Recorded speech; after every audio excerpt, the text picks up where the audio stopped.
Brazil বনাম Colombia. আগামীকাল বুধবার সকাল ৬টায় ম্যাচটি শুরু হবে ক্যালিফোর্নিয়ার নেভিস স্টেডিয়ামে।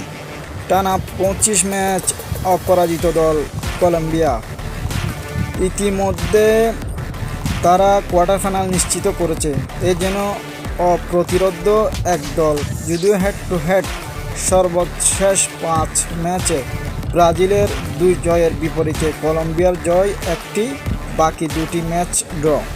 ব্রাজিলের কোপা মিশন এই ম্যাচেই শেষ হয়ে যেতে পারে যদি ম্যাচটি বড় ব্যবধানে হেরে যায় ব্রাজিল। ওদিকে কোস্টারিকা যদি জিতে যায়।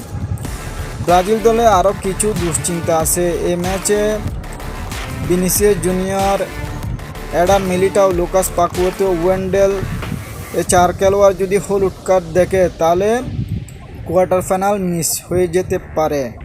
ইদানিং কলম্বিয়াও সাম্বানিত্ব দেওয়ার কথা, তারা যেভাবে অপ্রতিরোধ্য হয়ে উঠেছে। কিন্তু ভিনিসিয়াস জুনিয়র, সাবিনহো, তারকাইটাসা ব্রাজিল দলটির উপর আপনার বিশ্বাস রাখতেই হবে। কোপা আমেরিকার আরও নতুন নতুন খবরাখবর পেতে চ্যানেলটি সাবস্ক্রাইব করুন। ধন্যবাদ।